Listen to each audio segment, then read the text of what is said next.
The Crying Ape. Long, long ago, a file of chariots rumbled quickly across the plain late one spring. The soldiers wore sparkling armor, banners fluttered in the breeze.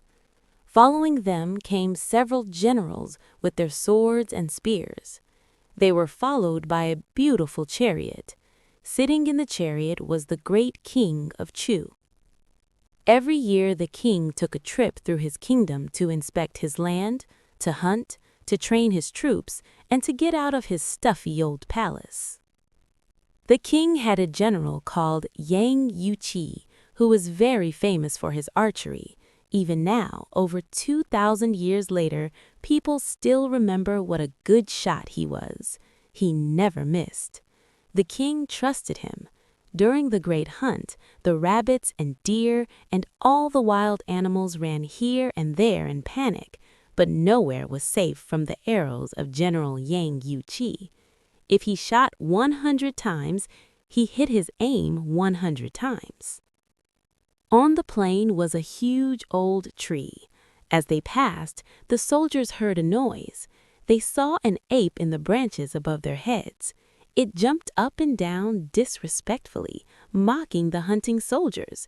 It threw a nut at them. "Okay, pretty boy, I'll teach you a lesson," said an archer as he aimed at the ape. But as he shot his arrow, the ape dodged, and the arrow hissed harmlessly through the branches. A shout of laughter went up from the troops. "Lucky," snorted the soldier. "Take that." He shot another arrow, and this time the ape didn't dodge. It snatched the arrow out of the air. Then it sniffed the arrow contemptuously before breaking it in two. Now the soldiers were mad.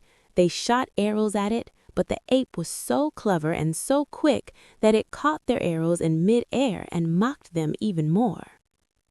When the king saw how disrespectful the ape was, he ordered General Yang to go shoot down that smart-aleck ape. The ape seemed to understand, because as soon as General Yang rode toward the tree, the ape began to cry. Tears rolled down its face, and it sobbed and howled very piteously. The king asked, "Why is the ape crying?" Yang Youchi answered, "It must know that my arrows never miss, so no matter how cunning it may be, it must die now, at your highness's command. That is why it is crying." The king hung his head and thought, how sad the ape was. All the other animals must be suffering too. His royal heart filled with mercy.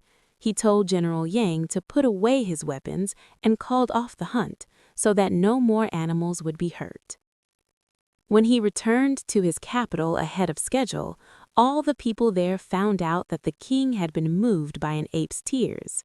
The people of Chu were all very happy to have such a kind and loving king, so they worked very hard for their country, and from then on, Chu was strong and powerful for hundreds of years.